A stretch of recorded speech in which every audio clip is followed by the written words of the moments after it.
Hello, मैं फ़ैयाज़ अहमद।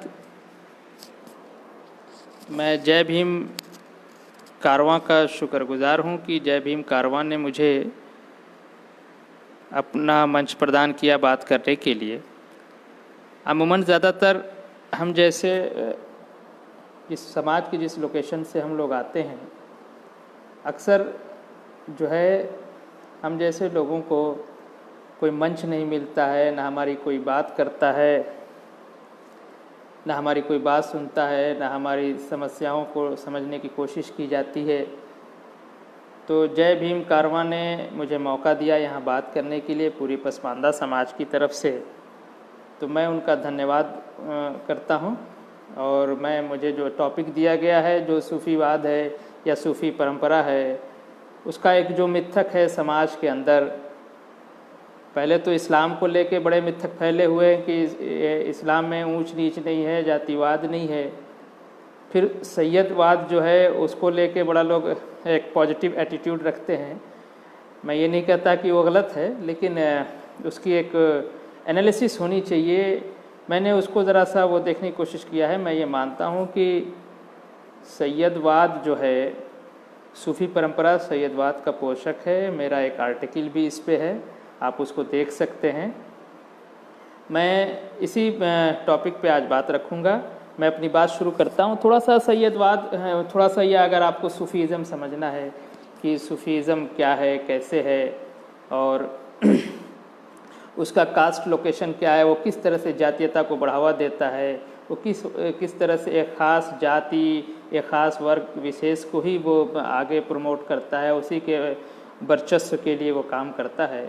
तो सबसे पहले हम थोड़ा सा बैकग्राउंड समझने की कोशिश करेंगे कि क्या है सैयदवाद। तो सबसे पहले हमें इस्लाम के बारे में थोड़ी सी एक हम बैकग्राउंड के तौर पे समझने की कोशिश करेंगे। देखिए, इस्लाम जो है सर्वप्रथम जो है मोहम्मद रसूलुल्लाह सल्लल्लाहु अलैहि वसल्लम इस दुनिया में लेकर आए। इस्लामिक मैथोलॉजी ये भी कहती है कि आदम से ही इस्लाम चलता है, लेकिन जो मशहूर इस्लाम है वो मोहम्मद से माना जाता है सल्लल्लाहु अलैहि वसल्लम से। तो मैं वहाँ से बात शुरू करता हूँ। मोहम्मद सल्लल्लाहु अलैहि वसल्लम जिस कबीले में पैदा हुए, जिस आदिवासी कबीला कह लीजिए, जिसको हमारे यहाँ नोमैड्स हम लोग कहते हैं, तो उस इलाके में जो सबल जो थी, जो मुख्यधारा की जो जातियाँ थीं या मुख्यधारा के जो लोग थे, वो जो धर्म था ख़ास तौर से वो ईसाई और यहूदी थे।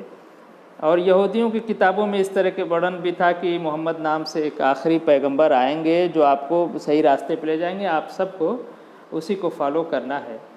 तो अब तक का ये इतिहास रहा है कि इब्राहिम के बाद, इब्राहिम के दो लड़के थे, इस्माइल और इसराइल, जिनको इसहाक भी कहा गया। तो इस्माइल के बाद ये जो नस्ल चली है, ये जो वंश चला है, इसी में कुरैश व्यक्ति आते हैं और उसी से फिर उसमें हाशिम नाम के आते हैं, फिर उसमें अब्बास, उन्हीं के नाम से अब्दुमन्नाफ आते हैं।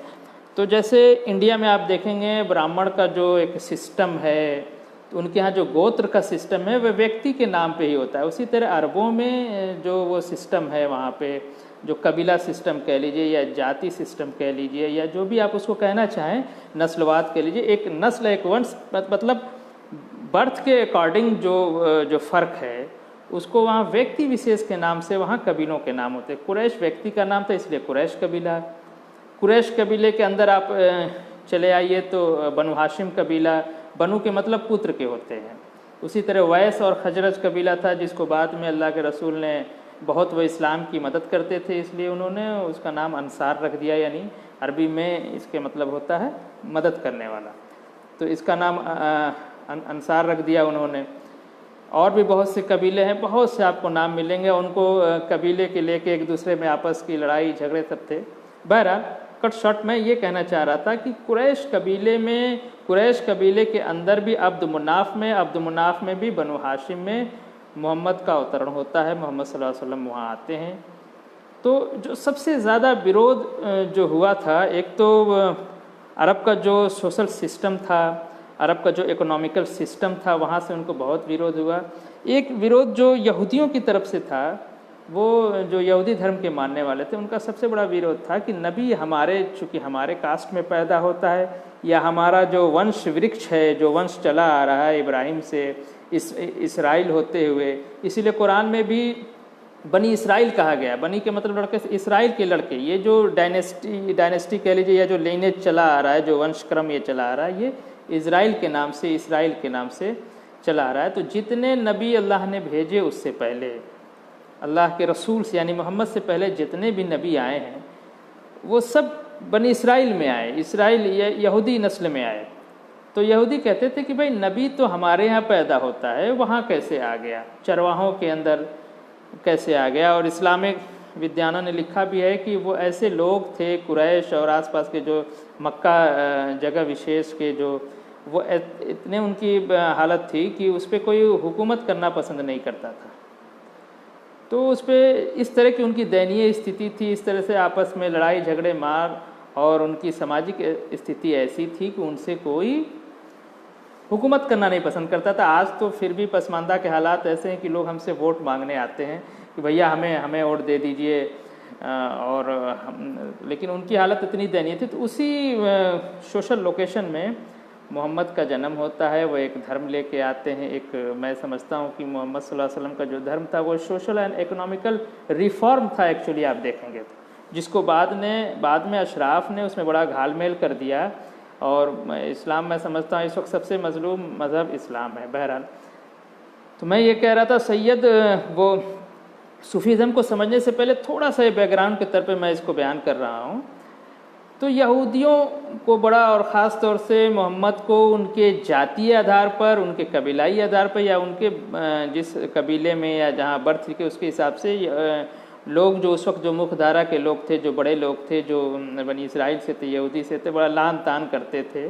और मोहम्मद सल्लल्लाहु अलैहि वसल्लम ने बचपन से लेके और वो तक उन्होंने एक, जिसको हम अपनी भाषा में समझने के लिए इंडिया के परिप्रेक्ष्य में जातिगत आधार पे उनको पड़ताना की जाती थी कि नबी तो हमारे यहाँ पैदा, तुम कैसे नबी हो ही नहीं सकते, क्योंकि नबी तो हमारे वंशक्रम में पैदा होता है, हमारे उसमें पैदा होता है। बहरहाल, तो आप देखेंगे अल्लाह के रसूल की पूरी ज़िंदगी में आप देखेंगे, मैं जातीयता पे बात करता हूँ, उनके इकोनॉमिक रिफॉर्म, सामाजिक रिफॉर्म की बात छोड़ देता हूँ मैं। तो वहाँ पर जब वो करते हैं तो वो उनकी तरफ जो सबसे पहले लोग आए थे वो समाज का दबा कुचला, जिसको हम दलित कह सकते हैं, जिसको हम ऑप्रेस्ड कह सकते हैं, वंचित कह सकते हैं, वो तबका उनकी तरफ सबसे पहले आया था।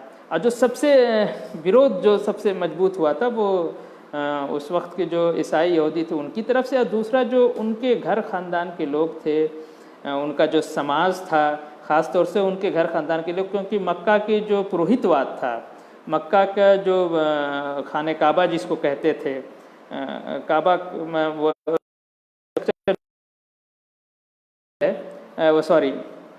वो स्क्वायर में, इसलिए उसको काबा कहते हैं। तो उसमें जो बुत रखे हुए थे, मूर्तियाँ जो है ये बनु हाशिम के पास था। ये कुरैश का जो अब्दुमनाफ चले आए, अब्दुमनाफ में जो है कुरैश और बनु हाशिम, बनु उमैया, ये दो अलग ब्रांचें हो जाती हैं उनकी।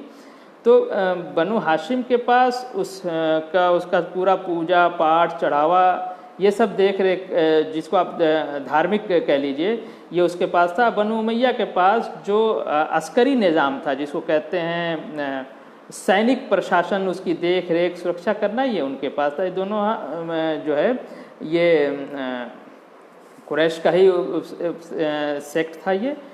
तो लेकिन अल्लाह के रसूल ने देखा शुरू में सब उनकी तरफ आया और उनके अंदर कोई इस तरह जातीय, जबकि अपनी पूरी ज़िंदगी जो खुद आदमी जातीय उत्पीड़न से रहा, उन्होंने उसका विरोध किया।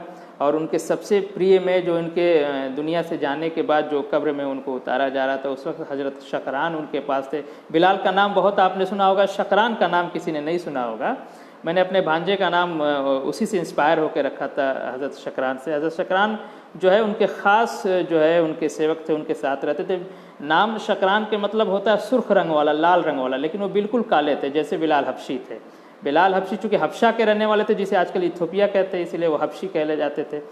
तो उनके प्रिय पात्र थे। दूसरा, उन्होंने अपने ग़ुलाम जैद को जो है, जैद की शादी जो है अपनी फूफी ज़ात बहन से, वो कुरैश के अंदर भी बड़ा एक जातीय बड़प्पन था कि मैं बहुत बड़े कबीले का हूँ और एक जो है उनको अपनी जातीय अस्मिता और कबीलाई अस्मिता बहुत ज़्यादा थी। वो अपने को छोटा, अपने से सबको छोटा समझते थे। कहते तो उनकी जो बहन थी, जो उनकी फूफी, मैं भाई के बहन की बेटी, अगर जो लोग न समझ पा रहे हैं, फूफी या बुआ हम लोग कहते हैं, चूँकि मैं भोजपुरी क्षेत्र का हूँ, भोजपुरी बोलने वाला हूँ, तो हमारे यहाँ बुआ कहते हैं। तो उन्होंने इनकार कर दिया कि भाई मैं कुरैश की घराने की बेटी हूँ और तुम मुझसे एक जो है ग़ुलाम से शादी करने की बात कर रहे हो, ये कैसे पॉसिबल है। तो उसी वक्त कुरान की एक आयत आती है, और जैद एक, मोहम्मद के साथियों में जैद एक वाहिद नाम है जिसका कुरान में ज़िक्र है। तो कहते हैं कि आयत का यही मतलब होता है कि मोहम्मद चूँकि नबी है, मैंने उनको नबी बना के, उस देवदूत बना के भेजा है, प्रॉफिट बना के भेजा है, तो आप जो है वो जो आपको कहते हैं उस बात को ले लीजिए, जिससे वो मना करते हैं मान जाइए। तो हज़रत ज़ैनब ने उनसे शादी कर दिया। तो ये इस तरह का इंटरकास्ट मैरिज। और आप देखेंगे जो है अल्लाह के रसूल सल्लल्लाहु अलैहि वसल्लम की जितनी भी शादियां हैं आप देखेंगे सब ज़्यादातर इंटरकास्ट मैरिज हैं। वो दूसरे कबीले में विधवाओं से शादी, तो वो एक अलग चीज़ है, व्यक्तित्व की बात है। तो जैद की शादी आज़ाद से करना, एक तो ग़ुलाम, इस्लामिक मैथोलॉजी आप पढ़ेंगे तो उसमें ये मना है। जो अशराफ का इस्लाम है, मैं कहता हूँ कि वो अशराफ का इस्लाम है, वो हमारा इस्लाम नहीं। पसमानदा का इस्लाम जो है जातिवादी रहित है। अशराफ की जो इस्लामिक व्याख्या है वो जातिवादी है। सैयद से के बुनकर जुलाय से शादी नहीं हो सकती, भंगी और दर्जी बराबर नहीं है, ये दुनिया भर का ताम जाम जो आप देखेंगे ये उनका है। बहरहाल, तो उसमें ये आज़ाद से ग़ुलाम से शादी नहीं होती। इस्लामिक मैथोलॉजी जो मौजूदा इस्लाम है, जिसका जो अशराफ व्याख्या है, अशराफ ने जिसकी व्याख्या की है, वही इस्लाम कन्वेंशनल इस्लाम है, उसी को आजकल इस्लाम कहते हैं। ये जो हम जिस इस्लाम को इगलिटेरियन समझते हैं, मोहम्मद सल्लल्लाहु अलैहि वसल्लम के ज़माने में था, वो आपको कहीं दिखा। प्रैक्टिकल वो नहीं है, वो सिर्फ थ्योरेटिकल है। वो जब आप चैलेंज करते हो कि नहीं इस्लाम में भी जात पात है, तो अशराफ उसको लेके आता है, कहता है कि देखो देखो भाई ये ऐसा है कि जो है इस्लाम में तो ये है, कुरान की आयत ये है और फलाना ढिमकाना, वो सब थ्योरेटिकल है। लेकिन जब प्रैक्टिकली आपका आएंगे तो नहीं नहीं वो तो ठीक है, सैयद आला नस्ल का है, आला ज़ात का है, उसके हाथ चूमने चाहिए, वो उसको बद्दुआ, वह सैयद किसी को बद्दुआ दे दे तो वो जहन्नम चला जाएगा, और सैयद का बच्चा भी है तो उसको जो है इज़्ज़त से देखो, उसको जी जनाब करके बात करो। तमाम इस तरह की चीज़ें जो है आप देखेंगे जो अशराफ का व्याख्याकृत इस्लाम है। पसमानदा आंदोलन की जहाँ तक बात है, पसमानदा आंदोलन, पसमानदा आंदोलन का एक बड़ा धड़ा इस बात पे यकीन करता है कि जो हमारा मंसूर है, जो हमारा मैनिफेस्टो है, मोहम्मद का आखिरी खुतबा है, जिसमें उन्होंने साफ कहा है कि गोरे को काले पे कोई फौकियत नहीं, यानी कोई बड़प्पन नहीं है, बस अल्लाह के नज़दीक वह है जो धार्मिक धर्म प्रायण है। बहरहाल मोहम्मद की पूरी ज़िंदगी सल्लल्लाहु अलैहि वसल्लम की आप देखेंगे तो उन्होंने एंटी कास्ट थी, उन्होंने आज़ाद और ग़ुलाम की शादी कराई, उन्होंने जो है ऊंच नीच जो उस वक्त था कि इनमें शादी नहीं हो सकती, जो कास्ट का एक था या कबीले का एक जो डिफरेंस था उसमें शादी किया, खुद आगे बढ़ के उसको एग्जाम्पल सेट किया।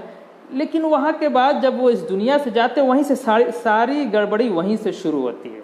अब आप बहुत बारीकी से हमारी बात को समझने की कोशिश करिएगा कि बहुत ही मतलब चौंकने वाली बात कह रहा हूँ। चौंकने वाली इसलिए कि इसको छुपा के रखा जाता है, आप समझते नहीं। अल्लाह के रसूल के जाने के बाद जो सबसे बड़ा मसला होता है, सूफीज़म को समझने के लिए आपको ये सारी बातें समझनी होगी। तो ये होता है खलीफा कौन बनेगा। चूँकि वैस और खजरज की कुर्बानियाँ बहुत ज़्यादा थीं, जिसको अल्लाह के रसूल ने अंसार कहा, अंसार सहाबा जिसको कहा, एक मुहाजिर कहा जो मक्के से हिजरत करके आए थे, यानी वहाँ से माइग्रेट करके आए थे, और दूसरे जो मदीने में रहने वाले वैस और खजरज के थे, इसको अल्लाह के रसूल ने अंसारी कहा। तो इस्लामिक तारीख़ या इस इतिहास की जब आप स्टडी करोगे तो आप सबसे पहले मुहाजिर और अंसार का लफ्ज़ आपको मिलेगा, और इनके अंदर जोड़ पैदा करने के लिए अल्लाह के रसूल ने कहा कि भाई एक दूसरे के तुम भाई बन जाओ। और वैस और खजरज जो बुत पूजने वाली कौम थी, ये एक अल्लाह को नहीं मानते थे, बुत पूजने वाले, लेकिन मोहम्मद के उसमें इस्लाम कबूल करने के बाद ये एक ईश्वरवादी हो गए और इस्लाम के कर्मकांड मानने लगे, और इस्लाम के लिए ऐसी कुर्बानियाँ दी हैं कि आप पूरे जो ह्यूमन का इतिहास है, जो हिस्ट्री है ह्यूमन बीइंग की, उसमें इस तरह की कुर्बानी आपको कहीं नहीं मिलेगी, इस तरह का बलिदान कहीं नहीं मिलेगा जिस तरह से वैस और खजरज के लोगों ने किया था, जिसे अल्लाह के रसूल ने अंसार कहा। और जब वो बीमार थे अल्लाह के रसूल तो कहते थे कि देखो भाई वैस खजरज का, अंसार का ख्याल रखना, अंसार का ख्याल रखना। इसका मतलब उन्हें इस बात का अंदेशा था कि हमारे जाने के बाद इनका ख्याल न रखा जाएगा। इसलिए उन्होंने कहा कि देखो भाई हमारे अंसार का ख्याल रखना। बहरहाल तो उनके जाने के बाद खलीफा मुसलमान चुनने लगे कि खलीफा कौन बनेगा। तो साद बिन उबादा और एक और सहाबी कुरैश डायनेस्टी उससे थे, जनजाति से या कुरैश, मैं जाति के बात बोलूँगा, आप इसको समझने की कोशिश कीजिएगा। कुरैश जाति से थे। लोग कहते कि नहीं वो कबीला था, हेन तेन दुनिया भर की बातें आपको सुनाएंगे, लेकिन जाति हो चाहे कबीला हो, जो बर्थ के आधार पे, जन्म के आधार पे अगर भेदभाव है तो हम उसको वही मान के चलते हैं। थोड़ा सा कास्ट जो इंडिया में है वर्क के साथ है। तो वैस और खजरत के भी जो ज़्यादातर वो भी बुनकर थे, सिलाई करते थे, इसीलिए जो इंडिया के जो कोरी बिरादरी के लोग हैं, कोरी जाति के लोग हैं, जिनको अशराफ ने जुलाहा कहा, जुलाहा फारसी का लफ्ज़ है, कोरी हमारा इंडिजिनस लफ्ज़ है जो हमारा पहले से जो यहाँ था। तो कोरियों की बहुत बड़ी संख्या जो है बाद में मुसलमान होती है। तो चूँकि इस देश में जो रूलिंग क्लास था अशराफ का, वो पर्शियन उनकी लैंग्वेज थी, तो वो उसको जुलाहे कहे। अंग्रेज़ आए तो वीवर कहे। तो आज कोरी से ज़्यादा लफ्ज़ जुलाहा ही मशहूर है। आप देखेंगे कि कबीर ने जो है अपने को कोरी लिखा है, कमीना लिखा है। कमीना और कमीन इस तरह के जो लफ्ज़ हैं ये इस्लामिक फ़िक्र के लफ्ज़ हैं। कमीन का मतलब होता है नीची जगह के, जो वो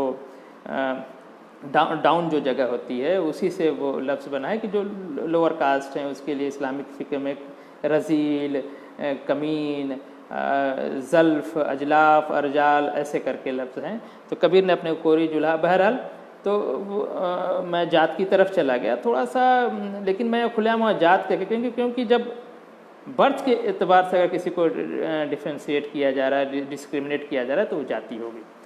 तो अबू बकर आते हैं, अपने साथ 2 कुरैश के और नामवर लोगों को लेके आते हैं, उमर फारूक और अबू उबैदा। कहते हैं वहाँ एक हदीस पढ़ी जाती है। हदीस कहते हैं मोहम्मद सल्लल्लाहु अलैहि वसल्लम ने जो अपने ज़माने में जो अपनी बात कही है या करके दिखाया है। तो वहाँ पर वो कहते हैं कि भाई ये मोहम्मद रसूलुल्लाह का हदीस है कि खलीफा जो है कुरैश में से है। तो ये भी कहना था, चूँकि वो इतने कुर्बानी करने वाले लोग थे। अच्छा, उनकी कुर्बानी में एक बात बताना भूल गया, जब अल्लाह के रसूल ने, इसको समझना इसलिए ज़रूरी है कि वो किस तरह से इस्लाम के लिए कुर्बानी दिए थे। आप इसका अंदाज़ा इसलिए लगाइए कि उन्होंने, अल्लाह के रसूल ने जब कुरैश और ये मुहाजिर और अंसार को जब भाई बनाया है, तो अंसारियों ने आगे बढ़ के, यानी वैस और खजरत जो कबीले के लोग थे, जनजातीय जाति के लोग थे, वो आगे बढ़ के, जिनके पास अरबों में रिवाज आमतौर से 3, 4, 5, 8, 10, 18 बीवियाँ होती थी उनके पास। उनके यहाँ मतलब पॉलीगैमस आम था। और जैसे हमारे यहाँ इंडिया में मुस्लिम भी देखेंगे तो पॉलीगैमस नहीं होते हैं। वो मुसलमानों के अंदर ख़ास तौर से जो है पसमानदा भी जो है ख़ास तौर से पसमानदा एक से ज़्यादा शादी नहीं करता, क्योंकि हम पसमानदा, हम इस्लाम हमारा धर्म ज़रूर है और हमारा धर्म में इसकी इजाज़त भी है, लेकिन हमारे सभ्यता में नहीं है। जो हमारा इंडिजिनस सभ्यता है, इसको जो है अशराफ इसको हिंदू कह के कि हिंदू सभ्यता है, ये हिंदुओं की तरह काम है, हल्दी लग गया शादी में तो ये हिंदुओं वाला काम है, उससे पसमानदा को भड़काने की कोशिश करता है। जबकि हमारा इंडिजिनस कल्चर है। आप साउथ इंडिया में जाएंगे तो जो पसमानदा है अपने घर के सामने जो है रंगोली बनाते हैं।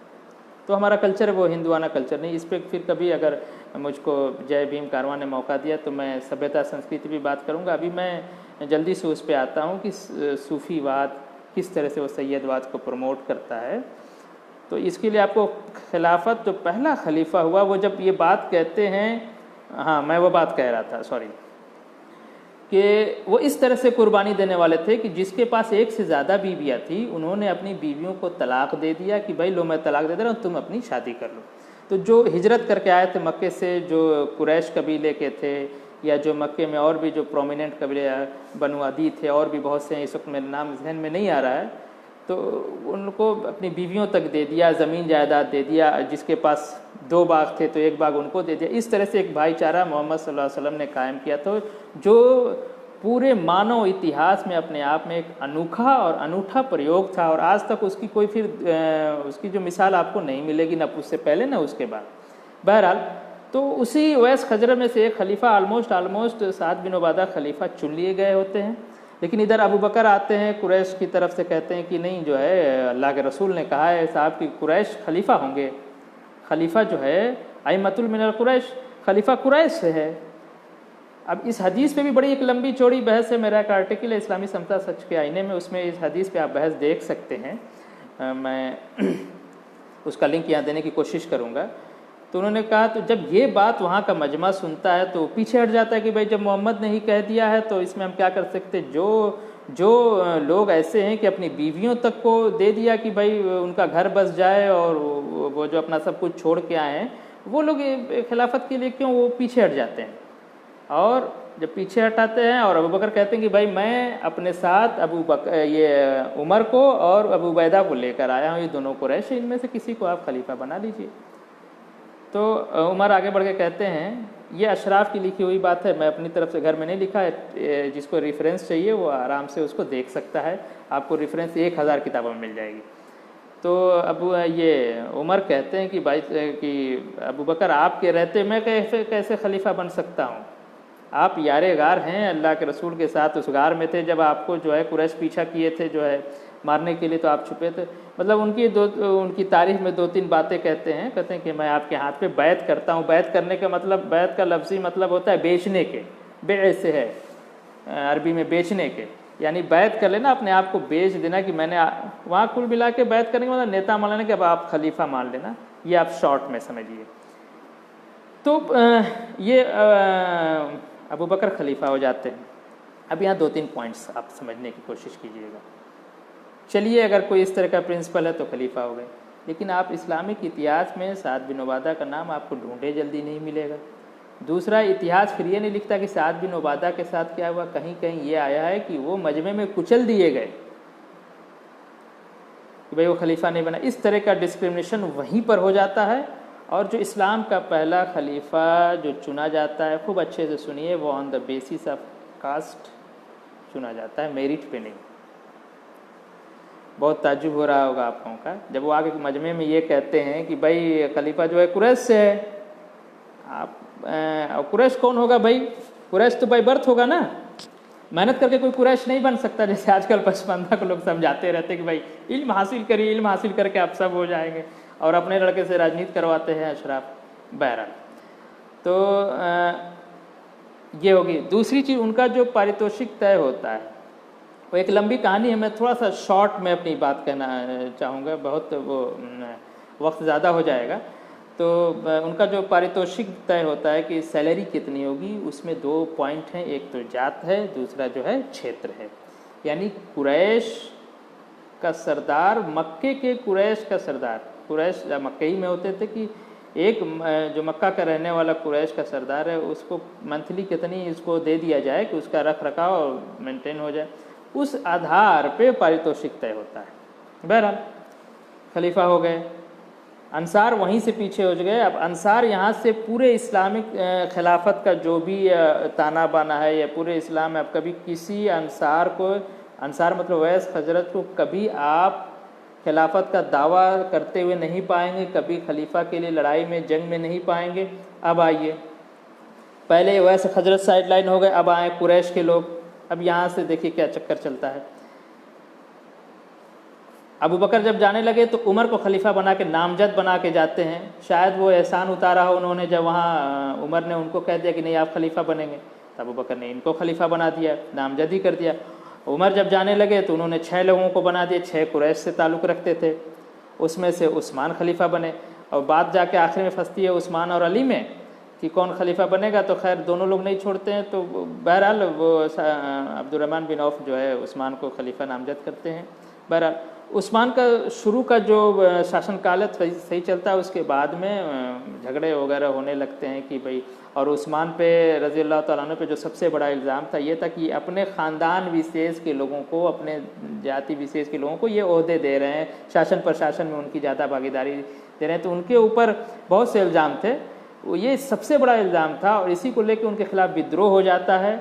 और वो बनु उमैया वो जो सेक्ट है, ये कुरैश का एक सेक्ट है, बनु उमैया, और इधर बनु हाशिम या ये अब्द मन्नाफ पे जाके मिल जाते हैं। ये कुरैश के आप सब कास्ट समझ लीजिए या जो भी आप, एक डायनेस्टी की बात है। तो वो कहते हैं कि नहीं, और इन्हीं के बनु उमैयाई नस्ल के या जात के वहाँ पे शाम सीरिया के अंदर जो गवर्नर थे माविया, तो बहरहाल उस्मान का मर्डर हो जाता है। और उस्मान के बाद जो है अली खलीफा बनाए जाते हैं, तो माविया ने कहता है कि भाई उसका जो मर्डरर है वो मुझे दीजिए, मैं उसको सज़ा दूंगा कि मेरा कसास लेने का मेरा इस्लामिक हक है, यानी बदला लेना मेरा हक है, मैं उनकी जाति का हूँ, मैं उनके घर का हूँ, मैं बदला लूँगा।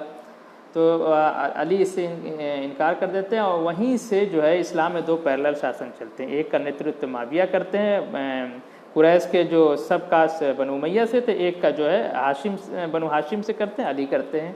आगे चल के फिर ये कहानी चलती रहती है। उसके बाद बनु उमैया फुल फ्लेज्ड जो अली के बाद, जब अली के बाद उनके लड़के हुसैन को बनाया जाता है खलीफा, उसके बाद ये फुल फ्लेज जो है हुसैन जो है सरेंडर कर देते हैं, मुआहदा कर लेते हैं कि मैं आपको खलीफा मान लेता हूँ। तो माविया के नेतृत्व में बनु उमैया पूरी तरह से जो कुरैश की सब सेक्ट है, सब कुरैश का ही जो है वो उसकी शाखा कह लीजिए या उपजाति कह लीजिए, वहाँ से चलता है। उसके बाद ये लगातार बनु उमैया के ज़माने में जो बनु हाशिम थे, ये जिसको सो कॉल्ड सैयद कहते हैं कि भाई हम रसूलुल्लाह के घर वाले हैं, और सैयदों में भी बनु हाशिम में भी आप चले जाएंगे तो जो अल्लाह के रसूल से जो जितने ही उनके वंश वृक्ष से जितना ही करीब है उसके सैयद उतना ही बेदाग सैयद माना जाता है। और आते आते जो फातिमा से जो पैदा होते हैं लड़के, उनको सबसे बड़ा वाला सैयद माना जाता है। और अगर अल्लाह के रसूल की और लड़कियों से जो पैदा हैं वो उनको उस तरह का उस लेवल का सैयद नहीं माना जाता है। और अली और फातिमा में शादी हुई। अली जो है अल्लाह के रसूल के चचेरे भाई भी हैं और दामाद भी हैं, ठीक है। तो उसमें लेकिन अली ने और भी शादियां की थी, लेकिन अली की जो और शादियों से जो बच्चे हैं वो उनको उतना बड़ा सैयद नहीं माना था। असल सैयद जो, मेरा एक आर्टिकल है मौलाना अशरफ अली थानवी का अशराफ चरित्र, उसमें आप इस चीज़ को पढ़ सकते हैं, डिटेल में है वहाँ पे। तो वो कम दर्जे के माने जाते हैं, लेकिन जो फातिमा के वतन से यानी फातिमा के गर्भ से जो पैदा हुए हैं वही मेन सैयद माने जाते हैं। तो बनु उमैया के पास शासन था, उस शासन प्रशासन से वापसी लेने के लिए सैयदों ने अपना एक मूवमेंट चला रखा था, बनु हाशिम ने। इसी मूवमेंट में बनु अब्बास भी साथ में थे। बनु अब्बास जो अल्लाह के रसूल सल्लल्लाहु अलैहि वसल्लम के जो चचा थे अब्बास, उनके जो ख़ानदान के लोग थे, उनसे जो नस्ल चली है, जाति चली है, जो भी वंशक्रम चला है, तो ये सब साथ मिल के बनु उमैया को हटाते हैं। और बनु उमैया के हटाने के बाद लेकिन इसमें कामयाबी बनु हाशिमों को न मिल के अब्बासियों को मिल जाती है, तो वहाँ से अब्बासी खिलाफत में चले आते हैं।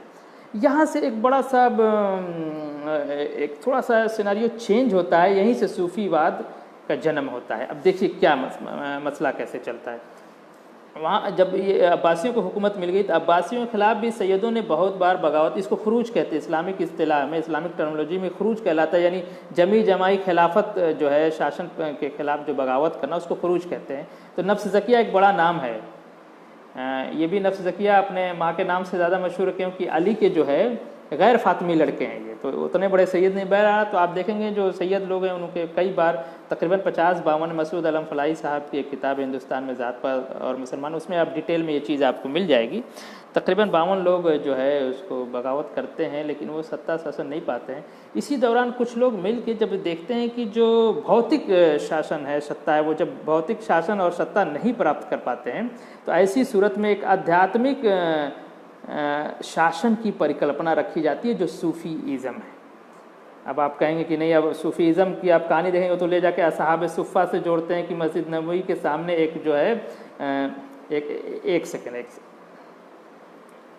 मस्जिद नबवी के सामने एक चबूतरा था, उसको सुफ़ा कहते हैं। उस पर जो लोग गरीब लोग आते थे तो वहाँ रहते थे, इसलिए वो असहाब सुफ़ा थे, यानी पीपल ऑफ सुफ़ा, सुफ़ा के लोग। वहीं से सूफीज़म आया है। फिर एक कहता है कि नहीं, सूफ़ी जो है कपड़ा पहनता था वो ऊन का होता है, सुफ़ा है वो जो पहनते हैं उसको सफ़ या इस तरह का जो है वो इस तरह कपड़े पहनते इसलिए सूफ़ी हो गए। ये सब किस्सा है, कहानी है। असल बात समझने की कोशिश कीजिए। असल बात ये है कि जब इनको भौतिक सत्ता नहीं मिली तो इन्होंने आध्यात्मिक सत्ता की परिकल्पना डाली। अब मैं 2-3 एग्जाम्पल दे के अपनी बात ख़त्म करूँगा कि आध्यात्मिक सत्ता की परिकल्पना जो है आप समझने की कोशिश कीजिएगा।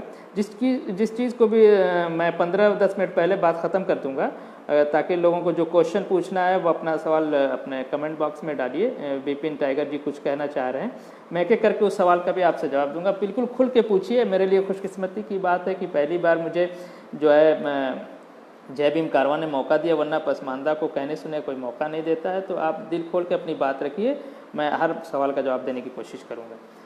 अब देखिए यहाँ पे क्या है, अगर ये इस्लाम होता, एक इस्लामिक मैथोलॉजी की आप स्टडी करेंगे तो वहाँ भी सैयदवाद को नकार दिया जाए, ये सॉरी सूफीज़म को नकार दिया जाता है। एक सैयद जाति के ही एक आदमी ने लिखा था दीन तसव्वुफ़ व तरीक़त, हैदराबाद में मैं उन राइटर से मिल चुका हूँ, 80-85 साल उनकी एज थी, अभी 3-4 साल पहले उस दुनिया से चले गए। उन्होंने एक किताब लिखी है दीन तसव्वुफ़ व तरीक़त। सूफीज़म को तसव्वुफ़ भी कहते हैं, तरीक़त भी कहते हैं, ये कई तरह के खोल आवरण ये लोग बदलते रहते हैं। बहरहाल तो उन्होंने दीन तसव्वुफ़ व तरीक़त किताब है, ये अलग से दीन है, ये अलग से धर्म है। तो मैथोलॉजिकल इसका डिफरेंस है, कोई सूफीज़म को जो है इस्लाम से बाहर मानता है, कोई कहता है कि नहीं असल इस्लाम तो यही है, कुछ इन बिटवीन भी हैं। मैं इन सब से परे हट के मैं असल और सच्चाई जो मैं समझ पाया हूँ अपनी छोटी सी उम्र और छोटी सी समझ से, वो ये है कि ये सैयदवाद का पोषक। अब देखें जो सूफीज़म चलती है उसमें एक सूफ़ी होता है, पीर होता है, बुज़ुर्ग होता है, ये सब उसके नाम है, उसके मुरीद होते हैं, और वही खलीफा भी कहलाता है। इसमें भी खलीफा होने के लिए जो शर्त है वही हदीस पढ़ी जाती है कि कुरैशी हो। तो यहाँ भी आप देखेंगे सूफीज़म में जितना भी लाइनें जो 4 बड़े प्रमुख आते हैं, नक्शबंदी है, सोहरावर्दी हैं, चिश्ती हैं, ये शायद एक कादरी हैं, ये सब का सिलसिला आप देखेंगे ये ऊपर से ले जाके जोड़ते हैं अली में और अली से अल्लाह के रसूल में। ठीक है, तो ये उससे जोड़ते हैं। जिस सूफ़ी का सिलसिला अली से नहीं जुड़ा वो सूफ़ी ही नहीं है। ठीक है, अगर कहीं से इधर उधर से, एक जगह मैंने पढ़ा था कि शायद नक्शबंदी जो है अपना अबू बकर से जोड़ लेते हैं तो भी लो क्वालिटी के सूफ़ी माने जाते हैं। सूफ़ी वही है जो सैयद है, और खलीफा बनेंगे ख़ास तौर से शेख भी किनारे हो जाते हैं, ज़्यादातर सैयद। तो एक ये अब जो चीफ है जो सूफ़ी होगा वो सैयद जाति का होगा, या रेयरली शेख जाति का भी होता है। तो ये पूरा का पूरा सैयदवाद है। अब देखिए जितने चेले चापड़ होंगे, उनके मुरीद वगैरह जो होंगे, वो किसी नस्ल से, जात से, किसी धर्म से, ये सबको अपने इन बिटवीन कर लेते हैं। और इस तरह से ये जो आध्यात्मिक शासन की परिकल्पना इनकी डाल दी जाती है। और ये इतने सूफ़ी मजबूत हो गए एक ज़माने में कि ये बादशाह भी इनके सामने नतमस्तक होता था कि हज़रत है। एक तो आध्यात्मिक वाला सिस्टम आप लोग समझ रहे होंगे कि एक धर्म एक ऐसी चीज़ है, उसको लाज कि हज़रत बहुत पहुँचे हुए हैं, डायरेक्ट तो मोहम्मद से जुड़े हुए हैं, डायरेक्ट अल्लाह से जुड़े हैं, उनसे बात करते हैं। तो जो बादशाह भी आप देखेंगे इस्लामिक इतिहास, ख़ासतौर से इंडियन में जो अशराफ हुकूमत है, इसमें देखेंगे ये सब मज़ारों पे जाना, उनसे जाके दुआ कराना, अगर जिंदा हैं तो उनसे जाके दुआ कराना, मर गए हैं तो जाके उनसे कब्र में मांगना।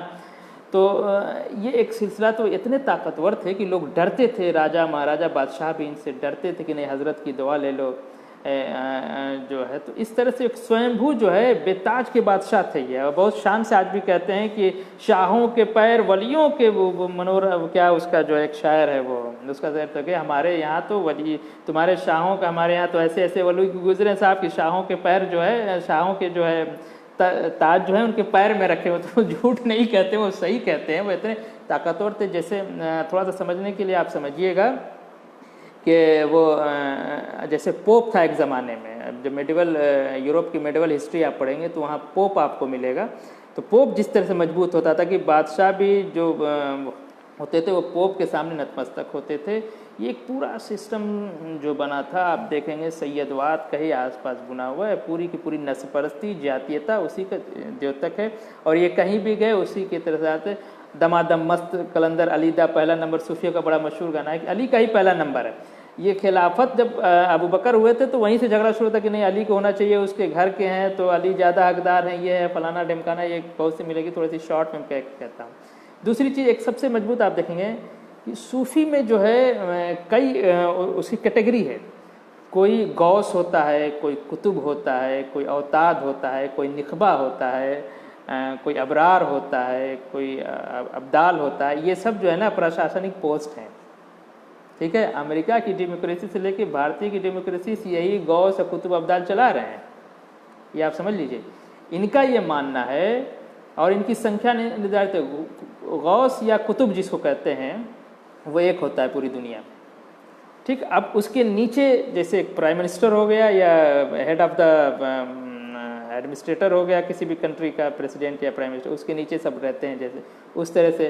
तो गौस हो गए, फिर कुतुब हो गए, उसके नीचे औताद होंगे। नकबा 3 या 7 होते हैं, औताद जो है 5 होते हैं, फिर अब्दाल जो होते हैं 40 की संख्या होती है। और इसमें से ये सब रैंक वाइज है, ऊपर गौस, फिर कुतुब, फिर अवताद, फिर निकबा, फिर अवताद, फिर अब्दाल। जो 40 का जो वो है वो सबसे नीचे वाले होते हैं। तो इसमें से जो भी वली मरता है, जैसे निकबा मर गया, कोई वली दुनिया से चला गया, तो निकबा से जो नीचे वाली कैटेगरी वो ऊपर जाके उसको पुर कर लेती है, उसको भर लेगी, और फिर नीचे का वली उसको आके वो करे। तो यहाँ भी एक पूरा सिस्टम बना हुआ है, आध्यात्मिक शासन की परिकल्पना है, और पूरे शासन प्रशासन दुनिया के यही चला रहे हैं। सूफीज़म का ये अक़ीदा है, आपको खूब आराम से हर सूफीज़म की किताबों में मिल जाएगी। दूसरी चीज़ ये एक बात, और इसमें भी एकदम कैद है कि जो सूफ़ी होगा सूफ़ी सैयद होगा। तो जाहिर सी बात है, जब सूफ़ी सैयद होगा तो जो सूफ़ियों को जो प्रशासनिक पद हैं, जो एडमिनिस्ट्रेटिव पोस्ट हैं, वो भी सैयद होगा।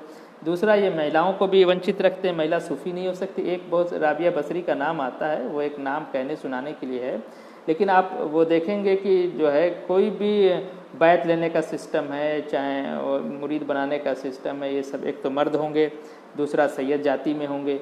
तो यहाँ पे एक जो कहते हैं फेमिनिज़म या जो है मर्दवाद जिसे कह लीजिए, और जातिवाद खूब कूट कूट के भरा है। और सूफीज़म का मिथक तोड़ना भी इसलिए ज़रूरी है कि इसके चपेटे में बहुत बड़ी आबादी है। इस्लाम का जो अशराफ व्याख्या है, जो ऊंच नीच की तायद करता है, उसमें तो पसमानदा ही आते हैं, लेकिन सूफीज़म में देखेंगे कि साहब जो है उधर जो है दिलीप कुमार गए हैं तो अल्लाह रखा खान बन के चले आ रहे हैं। अयंगर ब्राह्मण हैं, वो बड़ा म्यूज़िक व्यूज़िक भी देते हैं, गाना वाना बहुत मशहूर है उनका, ऑस्कर भी मिल गया है। वो हमारे जो बहुजन पसमानदा में होते हैं उनको जल्दी अवार्ड वगैरह नहीं मिल पाता है।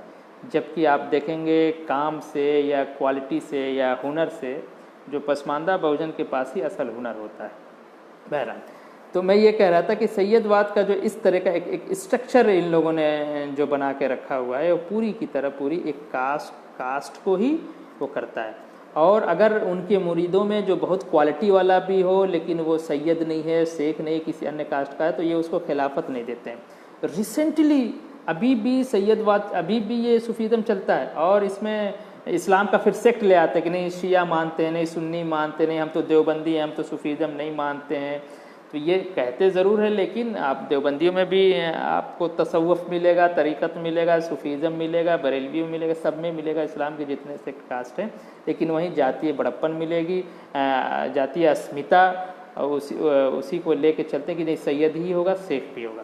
तो एक सूफीज़म को जो इस हिसाब से, सूफीज़म दरअसल ये जब भौतिक सत्ता नहीं मिलती है तो आध्यात्मिक सत्ता की परिकल्पना प्रतिपादित की गई। और यह आध्यात्मिक सत्ता आज भी मजबूत है कि औरंगजेब ख़त्म, शाहजहाँ ख़त्म, इब्राहिम लोदी ख़त्म, लेकिन हिंदल वली आज भी हैं। कहाँ? अजमेर में, उन्हीं से पूरा हिंदुस्तान चल। योगी जी भी जा रहे हैं, मोदी जी भी जा रहे हैं, साहब वाजपेयी जी भी उस पर चादर चढ़ा रहे हैं, साहब जो है सब लोग जो है। तो वो आध्यात्मिक जो शासन की परिकल्पना आज भी बहुत मजबूत है कि कोई जो है इस्लामिक धर्मावलंबी तो छोड़ दीजिए, जो किसी अन्य धर्म का है वो उसको भी इतनी हिम्मत नहीं है कि किसी वली को क्रिटिसाइज़ कर ले। ये तो पसमानदा आंदोलन वाले हैं जो क्रिटिसाइज़ कर रहे हैं, क्योंकि हम इसके भुक्तभोगी हैं। हम अपने ऑपरेसर को देखते हैं कि जो हमें पीड़ित करके रखा, हम अपने तो अगर हम अपने अत्याचार पे, कुरान हमकी इजाज़त देता है कि अगर आप पे कोई जुल्म करता है, अत्याचार करता है, कोई उत्पीड़न करता है, तो उसके खिलाफ मुखर होकर बोलिए। सिर्फ बोलने की नहीं है, कुरान तो कहता है कि उस पे ऊपर कोई नहीं है। कुरान ये कहता है कि जो है किसी को बुरा बोलने की इजाज़त नहीं है, लेकिन अगर कोई पीड़ित है, किसी पे अत्याचार हुआ है, तो वो बुरा बोल सकता है, अपने ज़बान से बुरा कह सकता है। अल्लाह के रसूल की हदीस है कि अगर कोई बुरा है हो रहा है आपके साथ, तो अपनी ताकत से उसको रोक लीजिए। अगर ताकत नहीं है तो अपने ज़बान से उसको बुरा कहिए। अगर ये भी नहीं कर सकते हैं तो दिल में बुरा जानिए, और इससे नीचे कोई ईमान का दर्जा नहीं। अगर आप में किसी बुराई को, कोई जुल्म जाती हो रही है, कोई ऑपरेशन हो रहा है, ऑपरेस्ट कोई आपको कर रहा है, कोई सता रहा है आपको, अगर आप उसको दिल में भी आप उसको बुरा नहीं समझते हैं, तो समझिए फिर आप ह्यूमन बीइंग ही नहीं, ईमान वाले ही नहीं हैं आप। तो पसमानदा आंदोलन अभी पहला कैटेगरी पार करके दूसरे कैटेगरी में अब ये मुखर होकर बोल रहे हैं। अल्लाह का शुक्र है कि कुछ लोग आ रहे हैं जो बोल रहे हैं, बड़ी बेबाकी के साथ बात कह रहे हैं। हाँ, देखिए जय भीम कारवां सूफ़ी भी शाह टाइटल लगाता है बादशाह। देखिए इस पे मेरे जहन से बात निकल रही है कि एक तो प्रशासनिक पोस्ट में हमने बता दिया, दूसरा सूफ़ियों के जो वो होते हैं, जो दरगाह होता है ना, खानका होता है, वो जो है सूफ़ी जो है टाइटल अपने नाम के आगे शाह लगाता है। शाह, जितने भी सूफ़ी देखेंगे उनके नाम के आगे आपको शाह मिले। शाह का मतलब होता है बादशाह। किंग, किंग फलाना किंग। अरे भाई जब तुम सूफी हो, दुनिया से कोई मतलब नहीं, तो किंग का लफ्ज़ अपने नाम के साथ क्यों लेके चल रहे हो? मेरी टाइटल उसमें बहुत सी चीज़ें हैं, मेरा एक आर्टिकल है उसमें आ गया, मुझे अभी जय भीम कारवां ने मुझे याद भी दिलाया। तो ये वो उनकी दरगाह जो है वो आप देखेंगे जो है वो एक और नाम मेरे जहन में नहीं आ रहा है। एक तो वो टाइटल शाह लिखते हैं, शाह का मतलब ही बादशाह होता है, राजा होता है, किंग होता है। दूसरा जो जहाँ बैठते हैं जिस वो जहाँ सूफी रहता है वो जो है उसको दरगाह कहते हैं, या ये सब जो फारसी के लफ्ज़ आप देखेंगे इन सब के माना दरबार के। तो भाई चलो हज़रत के दरबार में चलते हैं, तो भाई वह राजा ही के यहाँ दरबार लगता है।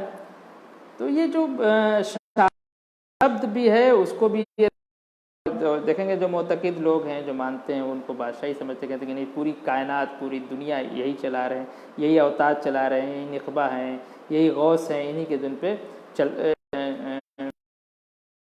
बात नीचे आ, तो मैं समझता हूँ कि जयप्रकाश फाकिर साहब काफ़ी अच्छा इस पे बात करेंगे। मैं तकरीबन अपनी बात पूरी कर चुका हूँ। अगर किसी को कुछ इस पे समझना बूझना है, 15 मिनट का और वक्त है हमारे पास, तो मैं आप अगर किसी को कुछ पूछना है तो हाँ, ये गद्दी नशीन भी जो कहते हैं, गद्दी का मतलब वही कहते भाई हमारे बाद ये गद्दी नशीन होगा। अच्छा, ये जैसे राजाओं के यहाँ होता था कि अपने वलीअहद या युवराज वली चुन लेते कि भाई मेरे बाद ये सज्जादा नशीन होंगे, ये गद्दी नशीन होंगे, गद्दी पे ये बैठेंगे, तो वो अपना वली अहद या अपना युवराज चुन के भी जाते हैं। मैक्सिमम यही होता है वो अपना, तो पूरा सिस्टम आप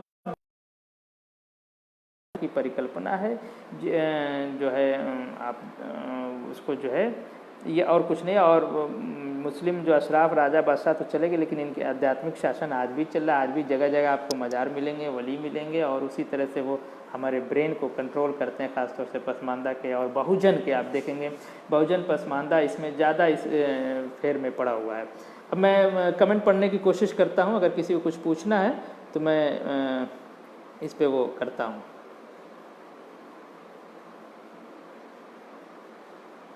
जी हाँ, वो शैली किरण जी कह रहे हैं कि दमादम मस्त कलंदर अली दा पहला नंबर। वो कहते हैं कि अली का पहला नंबर है क्योंकि अली मोहम्मद के भाई भी हैं और दामाद भी हैं, तो मोहम्मद के बाद जो सबसे पहला खिलाफत का हक़ था वो अली का है। और इसी शिया आज भी कहते हैं कि नहीं अली का हक़ है, और अबू बकर गलत तरीके से जो है खलीफा हो गए। लेकिन हम भी कहते हैं कि अबू बकर गलत तरीके से खलीफा हो गए, लेकिन हम जो है कास्ट लोकेशन की बात है कि अबू बकर इसलिए खलीफा नहीं क्योंकि सबसे अली से भी ज़्यादा मेरिट थी उनके पास, या जितने सहाबा थे उनकी ज़्यादा। वो एक अलग बहस का मौजू है कि वो ज़्यादा मेरिट वाले थे कि नहीं थे, वो एक अलग बात है। लेकिन उन्होंने ये क्लेम ही नहीं किया कि मैं ज़्यादा मेरिट वाला हूँ, या चाहे उमर जो मेरे साथ है या अबू उबैदा जो मेरे साथ है वो ज़्यादा मेरिट वाला है, इसको खलीफा। उन्होंने कहा कि नहीं ये कुरैश है इसलिए खलीफा बना। तो ये जातिगत विभेद था, जातिगत भेद के हिसाब से वो खलीफा का वो चुनाव होता है। और जी, तो वो दमादम मस्त कलंदर अली दा पहला नंबर उसी से है, वो बार बार उसी को गाते हैं। और एक आध्यात्मिक इसलिए देखिए जो सबके जाके जो लाइन जाके मिलती है अली में मिलती है, फिर अली के बाद मोहम्मद, यानी अली और पंचतत्व पाक का और ये सब का और भी बहुत कॉन्सेप्ट है। कट शॉर्ट आप देखेंगे तो सूफ़ी इज़म जो है, सूफ़ीवाद है, वो नथिंग इज़ डैट, ये आप ये समझिए कि वो सैयदवाद का ही पोषक है। वो सैयदवाद को और बढ़ावा देता है, और सैयदवाद अपने आप में ब्राह्मणवाद से भी बहुत मजबूत है। मैं समझता हूँ कि ब्राह्मणवाद का स्क्वायर है। अगर 2 ब्राह्मणवाद है, आप समझ, अगर 8 ब्राह्मणवाद है तो सैयदवाद है या अशराफवाद है 64 है, 64 है। समझ रहे, ये इसका अगर वो 16 है तो उसका स्क्वायर आप कर लीजिए, इतना का फ़र्क है। तो जो सैयदवाद है वो ब्राह्मणवाद का स्क्वायर है, मैं हमेशा इस बात को कहता हूँ। जी विपिन जी क्या पूछ रहे हैं? हाँ, सुन्नी में भी इन्होंने पूछा, बिल्कुल सूफीज़म है। बरेलवी देवबंदी बड़ा, आप देवबंद जो देखेंगे वो सब के सब मुरीद होते हैं एक दूसरे के। उनके यहाँ जो मैंने अभी एक आर्टिकल अभी मौलाना अशरफ अली थानवी का शराब चरित्र आप देखेंगे, ये खुद बहुत बड़े सूफ़ी थे, वली थे, और हाजी इमदादुल्लाह मुहाजिर मक्की जो कट्टर देवबंदी होता है, किसी न किसी का मुरीद होता है, और वो उसमें शेख सैयदी होंगे भैया, और कोई होता नहीं। मुरीद और वली पर भी प्रकाश डाले। मुरीद जो होता है, वली उसी को जो सूफ़ी को ही वली कहते हैं, जिसके पास विलायत है।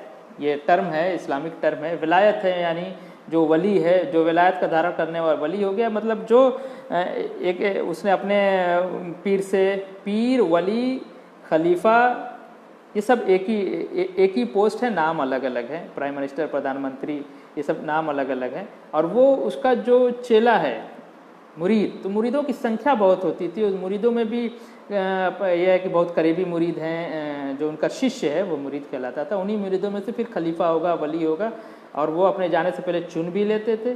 लेकिन मुरीद के साथ साथ जो शर्त है वो सैयद शेख होना, यानी कुरैश होना शर्त है। जी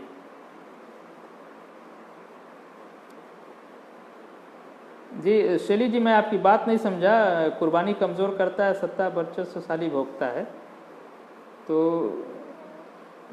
अच्छा, ये एक सवाल और आया है कि सूफ़ी की प्रेमवादी शाखा बताया जाता है, कहा जाता है कि इस्लाम धर्म इन्हें फैलाया, इनकी इस भूमिका को कैसे देखते हैं? एक बड़ा ही अच्छा सवाल है ये। देखिए,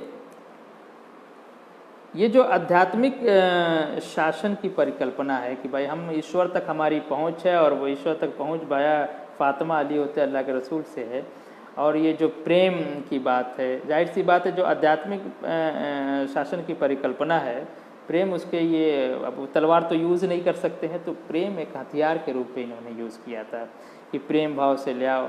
पहले प्रेम से, आप देखेंगे आज भी जो है ना, जैसे कोई अपने हक अधिकार की बात करता है तो उसको लोग बहुत प्रेम से समझाते हैं, जिसको मैनेज करना आज के टर्म में कहते हैं, मैनेज करता है, अरे भाई मैनेज हो जाएंगे, प्रेम से समझाते हैं कि भाई ऐसे कर लो, ऐसे कर लो। बात मान गए तो माशाल्लाह बहुत अच्छी बात है, नहीं मान तो अरे भाई वो। तो प्रेम का एक टूल के तौर पे, हथियार के जैसे भौतिक सत्ता, जो जिहाद का एक कंसेप्ट था, जो दौड़ दौड़ के जो ज़मीनें कब्जा करना, जो भौतिक सत्ता था, वो तलवार से हासिल होती थी।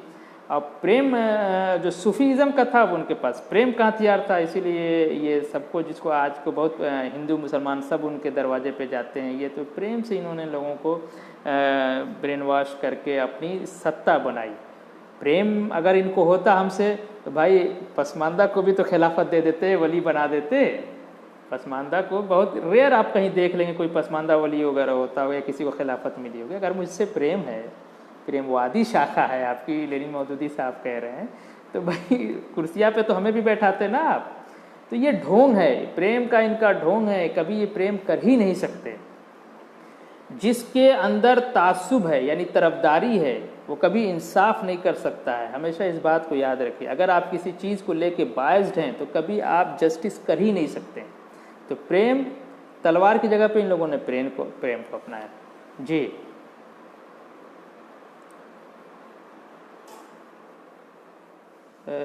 मुस्तफ़ी आरिस कह रहे हैं कि Sufi shrines accumulates huge amount of donation in cash and have large land endowment, but their contribution toward society is almost negligible. बिल्कुल सही बात है। आप देखिए, समझिए कि ये अपना वर्चस्व बनाने के लिए, अपना एक वर्चस्व बनाने के लिए कि हम ही हम हैं, सैयदवाद ने आध्यात्मिक शासन और इसकी परिकल्पना डाली। और सारी चीज़ देखेंगे, जो ये कह रहे हैं बहुत से चढ़ावे आते हैं, पूरा चढ़ावा का सिस्टम है, पूरा उनके पास लैंड्स और ज़मीनें बड़ी बड़ी चारों तरफ, एक खानकाह का है भाई साहब ये है। और हम जैसे मानने वाले, आस्था वाले लोग भी हैं जो ले जा देते हैं।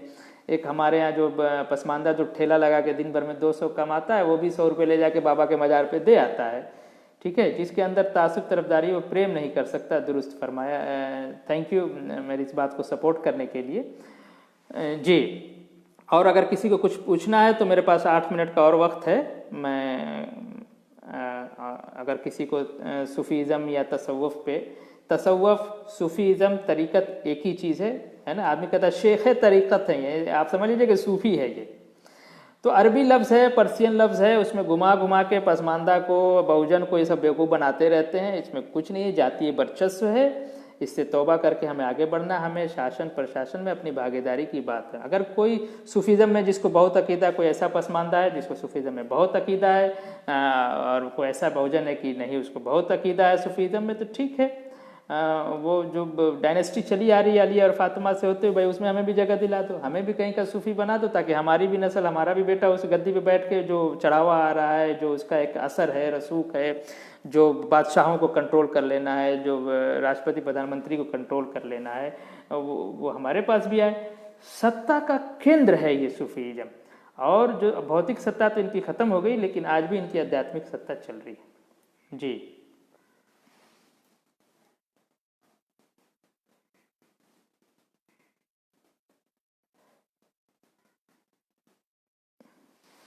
मुराद शाह कोई पर्टिकुलर शैली किरण जी पूछ रही हैं, आप उनके बारे में क्या जानना चाहती हैं?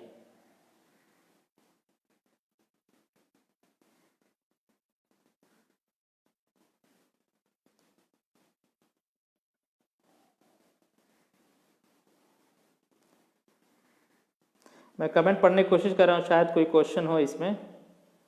जी बिल्कुल, शैली किरण जी कह रहे हैं भौतिक सत्ता के बरक्स आध्यात्मिक सत्ता बिल्कुल यही है, आध्यात्मिक सत्ता हमेशा चलेगी। ये एक अच्छा स्टाइल इन लोगों ने क्रिएट कर दिया। भारत और बाकी देशों में अशराफ और पसमानदा की स्थिति में क्या अंतर है? देखिए, पसमानदा मुसलमान अन्य मुसलमानों से कैसे अलग हैं?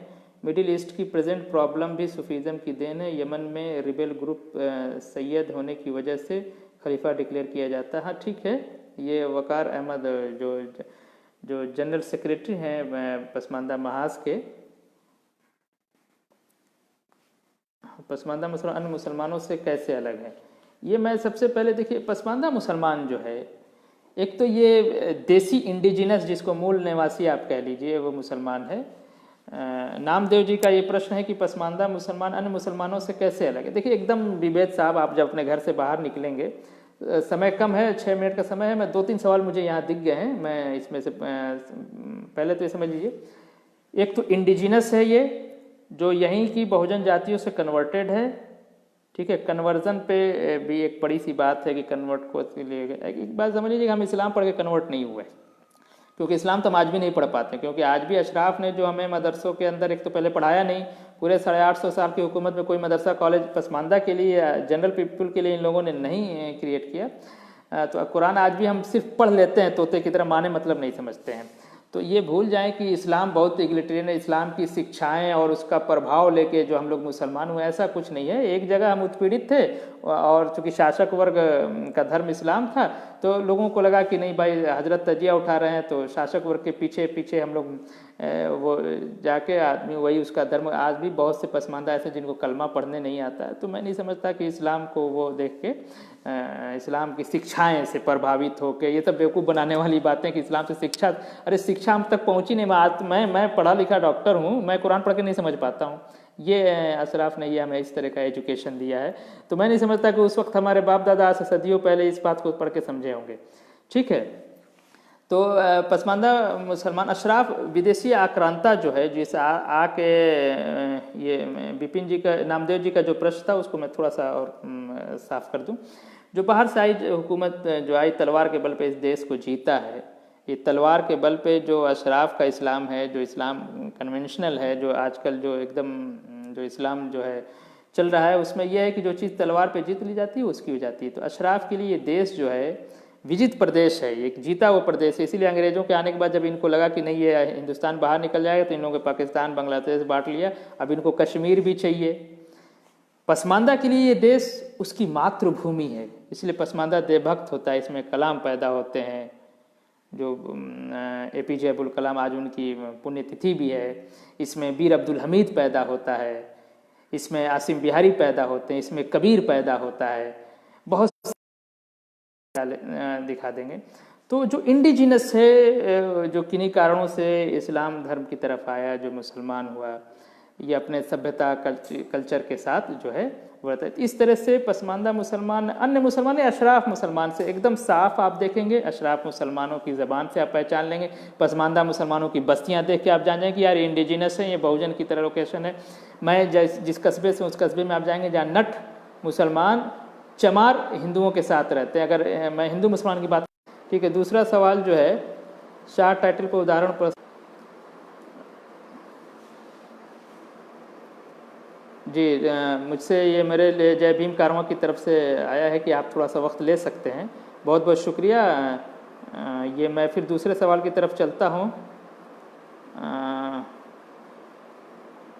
ये हो गया पसमानदा मुसलमान अन्य मुसलमानों से कैसे अलग हैं। भारत और बाकी देश के अशराफ और पसमानदा की स्थिति में क्या अंतर है। देखिए, बधाई वगैरह वाला संदेश ज़रा बाद में दीजिएगा, पहले मैं सवाल अगर है तो कुछ बोलती। देखिए, मैं ये वकार जी की बात पे भी मैं आऊँगा। भारत और बाकी देश के अशराफ और पसमानदा की स्थिति में क्या अंतर है, शैली जी पूछ रही हैं। पूरी दुनिया में आप चले जाइए, पूरी दुनिया में। एक मिसाल देता हूँ, यमन एक देश है। यमन देश में आपने देखा कि यमन को इतना क्यों छोटा समझा जाता है, वो सब पसमानदा हैं, थोड़ा सा वो काम करने वाले जाते हैं और ज़्यादातर उसमें सफाई करने वाले हैं। इसीलिए देखिए, सऊदी अरब भी उसमें आक्रमण करता है तो इजराइल की फ़ौज बुला के उसमें आक्रमण करता है। इसलिए यमन की उस तरह से नाम नहीं आता है, क्योंकि वो पसमानदा टाइप का देश है और वहाँ पे वो काले टाइप के होते हैं, जो है वो क्या कहे जाते हैं, मुझे नाम नहीं याद आ रहा है। इसलिए आप देखेंगे यमन के साथ डिस्क्रिमिनेशन बहुत है। यमनी जो हैं कहीं भी गए हैं, जो सऊदी वगैरह में है, तो उनको बहुत अच्छी निगाह से नहीं देखा जाता है। तो ये चीज़ आपको हर जगह मिलेगा। सैयदवाद तो चूँकि हर जगह है। आप तुर्की में देखेंगे जो सैयद है वही काली टर्बन पहन सकता है, काली पगड़ी, ठीक है। तो जब तक आप अशराफ पसमानदा का भेद करके मुसलमानों को समझेंगे नहीं, ना इंडिया के मुसलमानों को समझते हैं, ना बाहर के मुसलमानों को समझ सकते हैं। जी शरी जी, मैं समझता हूँ कि बात क्लियर होगी। और डिटेल में जानना है तो आप यहाँ पर क्वेश्चन छोड़ दीजिए, मैं आपको डिटेल में, हो सके इससे एक आर्टिकल पैदा हो जाए तो मैं और डिटेल में बात कर सकता हूँ। ये हो गया। और मैं देखता हूँ जी, शाह टाइटिल विपिन टाइगर जी कह रहे हैं, शाह टाइटिल एकदम आमतौर से कोई सूफी बिना शाह टाइटिल के आपको अकदाम, देखिए वकार साहब बता रहे हैं अकदाम ट्राइब हैं वो जो यमन में है, सुपर क्लास होते हैं। वकार साहब को भी इस बारे में अच्छी मालूमात है। पसमानदा आंदोलन पर वहाबी विचारधारा फैलाने का आरोप लगता है, क्योंकि ये सूफी कोई इमामों की आलोचना करते हैं, इसको कैसे देखते हैं। लेनिन मौदूदी जी का ये सवाल है, बहुत ही अच्छा सवाल है। देखिए, पसमानदा आंदोलन जो है रिप्रेजेंटेशन की बात करता है, भागीदारी की बात करता है, और पसमानदा को जो पसमानदा बना के रखा गया है, चूँकि मसूद आलम फलाही साहब एक टर्म इस्तेमाल करते हैं पस करदा, कि हम पसमानदा नहीं है, पस करदा है। हम पीछे नहीं हुए हैं, हमें पीछे किया गया, पस किया गया है, पसकर्दा हमें किया गया है। तो ये जो पूरा एक सिस्टम जो किया गया है, उसमें वहाबी विचारधारा भी आपको वहाबी विचारधारा में भी आपको कहीं कोई पसमानदा आपको नज़र नहीं आएगा। जो जमात इस्लामी देख लीजिए, चाहे वहाबियों की भी आप देख लीजिए, कहते ज़रूर हैं कि भाई हम एकदम प्यूरिफाइड इस्लाम हैं, लेकिन हमें किसी धोखे में नहीं रहना है। और अगर हम सूफीज़म की आलोचना करते हैं तो आलोचना हम इस पे करते हैं कि वो सैयदवाद का पोषक है। तो वहाबी विचारधारा को इस्टेब्लिश करने में, कोई भी विचारधारा, कोई भी इस्लाम का सेक्ट है, उसको इस्टेब्लिश करने के लिए, उसको मजबूत करने के लिए जो सबसे ज़्यादा कुर्बानी देती है वो पसमानदा देती है। मुस्लिम पर्सनल लॉ बोर्ड अभी कोई मीटिंग कर ले, हज़ारों लाखों के पसमानदा इकट्ठा हो जाएंगे, लेकिन पसमानदा आंदोलन कोई मीटिंग कर दें 500 पसमानदा नहीं आता है। तो ये दिमाग को हमारे अशराफ जो ऑल इंडिया ये पसमानदा महाज के जो महासचिव हैं वकार साहब ये कहते हैं कि अशराफ हमारे दिमाग को कंट्रोल करता है, और वो चूँकि दिमाग के अंदर इतने वायरस उसने घुसा रखे हैं, पसमानदा आंदोलन उसी का एंटी वायरस ढूंढने पे काम में लगा हुआ है। तो वहाबी विचारधारा ये आंदोलन कमज़ोर करने के लिए सूफीज़म वाले, फिर हमको ये उसी में जब आसिम बिहारी का आंदोलन बहुत ज़ोर पकड़ रहा था तो मुसलमानों में यही फ़िरका परस्ती लेके आए कि ये देवबंदी है तो वहाबी है तो तजिया नहीं उठाना चाहिए, तो मज़ार पे नहीं जाना चाहिए, तो ये है। तो मज़ार वाले कहते हैं कि जो मज़ार पे जाने को मना करते, तो हमें सेक्ट में बताया गया। मेरा एक आर्टिकल इस्लामी समता सच के आईने में, इसमें मैंने संप्रदायवाद पे बात किया है। देखिए, पसमानदा के अंदर ये जो देवबंदी बरेली वहाबी जो फ़िरका परस्ती है, जो फ़िरका और वो क्या कहते हैं मसलक का जो विभेद है, इतना कट्टर इसमें है कि इवन एक जाति का, यानी एक जाति एक घर का, सगे भाइयों में अगर एक देवबंदी, एक बरेली, एक वहाबी है तो आपस में बनती नहीं है। और एक ही जात का, यानी अगर एक मान लीजिए कि एक कुरैशी बिरादरी का है, कसाई बिरादरी का, तो दूसरे कसाई बिरादरी से शादी इसलिए नहीं करता कि वो वहाबी है, वो शिया है, तो वो सुन्नी है। लेकिन आप अशराफ में देखेंगे, अशराफ में भी शिया होते हैं, सुन्नी होते हैं, वहाबी होते हैं, देवबंदी होते हैं, बरेली होते हैं, सूफीज़म पे जान देने वाले, लेकिन सब आपस में एक दूसरे में शादी करते हैं। तो इकबाल ने जो एक शेर पढ़ा था कि यूँ तो सैयद भी हो, मिर्ज़ा भी, अफ़गान भी हो, तुम सभी कुछ हो, बताओ मुसलमान भी हो। तो अशराफ ने इस बात को समझा कि यार हम लोग तो पहले मुसलमान, तो आपस में शादियाँ ब्याह करते हैं। तो जो फ़िरका परस्ती है, वहाबीज़म है, वहाबी विचारधारा है, या फिर देवबंदी है, बरेलवी है, इसका सबसे ज़्यादा भुक्तभोगी ये लाया ही इसलिए गया था पसमानदा का शिकार करने के लिए, और उन्होंने हमारे दिमाग का इससे शिकार किया कि अरे वो शिया के पास मत जाना, थूक के खिलाता है। ये अशराफ ने हमारे दिमाग में बैठा दिया, और पता चला कि अशराफ जो सुन्नी है वो शिया के यहाँ बेटी दिए हुए है, और उसको कहते हैं, उसको बहुत हल्के में कहते हैं, अगर आप कभी एतराज़ करेंगे तो दादी के लोग है, ढकोसला है पसमानदा को, ये फिरका परस्ती जो है मसलकवाद से होना चाहिए। पे आर्टिकल आ रहा है सूफीज़म के, ये सब वहाबी हैं। अगर वहाबी हैं तो वहाबी को इंडिया में इस्टेब्लिश करने वाले, सूफीज़म को करने के लिए जो फूट सोल्जर हैं वो सब पसमानदा होते हैं। ख़ासतौर से बुनकरों ने बहुत पसमानदा, हमारी ज़्यादा है, पैसा भी हमारे पास ज़्यादा है, लेकिन हमारा पैसा का मालिक अशराफ होता है। 200 रुपया दिन भर में ठेला लगा कमाने वाला 500 जो 100 रुपया चंदा दे देता है हजरत को। अगर वो देवबंदी है तो देवबंदी को दे देगा, पसमानदा कापी छप रही, हजरत किताब कापी छाप रहे, वहाँ देगा दिन भर में। तो ये जो लेनिन मौदूदी का सवाल था कि पसमानदा आंदोलन पर वहाबी विचारधारा फैलाने का आरोप लगता है, ये बिल्कुल बेबुनियाद है। हम रिप्रेजेंटेशन की, भागीदारी की और अपलिफ्टमेंट की बात करते हैं। अगर आप वाकई तासुब से पाक है आपका जहन, आपको लगता है कि नहीं यार ये भी हमारा भाई है, कलमा, तो हिंदुस्तान में से लड़ने की बहुत वो नहीं है। आपकी जो संस्थाएं हैं, मुस्लिम पर्सनल लॉ बोर्ड है, तमाम NGOs आपने बना के रखे, मौलाना खालिद फिरंगी महली जो है वो इस्लामिक सेंटर चला रहे हैं, उसमें पसमानदा को भागीदारी देके आप साबित कीजिए कि आप बहुत बड़के वाले जो है इस्लाम है। 10-20 डोम को, मेहतर को, भंगी को, मिरासी को भी रख दीजिए। तो आज के लिए लोग मुहिम चला रहे हैं। उस ज़माने में एक ऐसा आदमी जिसको कलमा भी नहीं पढ़ने आता, ला इलाहा इल्लल्लाह मुहम्मद रसूलुल्लाह, अपने को मुसलमान कह रहा है, इसको आप बहुत कम बात समझते क्या? वो महमूद मदनी, अरशद मदनी, ये कौन सा इमाम है, शाही इमाम, ये और ये जितने बड़े बड़े उलमा का नाम ले लीजिए एक तरफ से, ये सबसे ज़्यादा मजबूत ईमान वाला वो भंगी है, वो डोम है, वो मेहतर है, जिसको कलमा पढ़ने नहीं आता है, फिर भी आज के ज़माने में कह रहा है कि मैं मुसलमान हूँ। उसको आप बैठाइए मुस्लिम पर्सनल लॉ बोर्ड में। करनी में बहुत इनके फ़र्क है, और हिम्मत नहीं। आपने ब्राह्मणों को देखा होगा, बहुत से ब्राह्मण ऐसे मिल जाएंगे जो दलितों ट्रीटमेंट के लिए, उनकी रिजर्वेशन के लिए, आप नेहरू भी ब्राह्मण थे हैं, अम्बेडकर को जो है जगह दिया उन्होंने मंत्रालय में।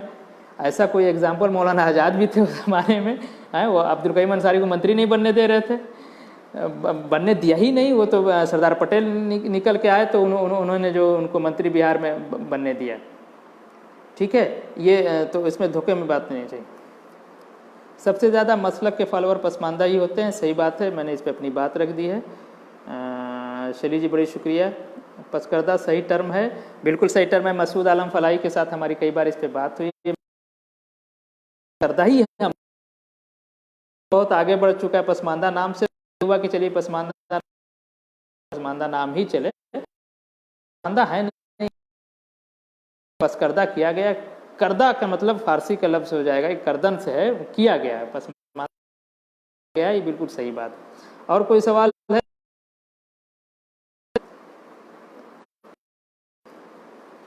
वकार साहब ने देखता हूँ मिडिल ईस्ट की प्रेजेंट प्रॉब्लम ही ग्रुप सैयद है, अबू बकर भी सैयद होने की वजह से खलीफा डिक्लेयर किया मुल्ला उमर के रहते हुए। जी हाँ, देखिए मुल्ला उमर अफगानी नस्ल के थे, पठान थे, तो पठान कैसे हो सकता है खलीफा? तो ये बात सही है, वहाँ बगदादी सैयद ही होगा। ये सैयदवाद आपको हर जगह मिलेगा, ये तो अज़ाज़ील से शुरू हुआ है, और मोहम्मद सल्लल्लाहु अलैहि वसल्लम ने इस पर बहुत कठोर प्रहार किया था, और वो अपनी ज़िंदगी में इसको पूरी तरह से ख़त्म कर ले गए थे। लेकिन उनके जाने के बाद ये नस्लवाद, जातिवाद, ये फिर से अरबों में हुआ। और एक बड़ा इल्ज़ाम हमारे यहाँ लगा दिया जाता है कि भाई जो पसमानदा, चूँकि बहुजन से कन्वर्टेड है, ये पहले से जात पात की प्रथा मानता था, इसलिए जब इस्लाम में घुसा है तो वो बुराई लेके घुस गया। अशराफ हमारे ऊपर एक इल्ज़ाम लगाता है। ये बात कह के मैं अपनी बात ख़त्म करूँगा।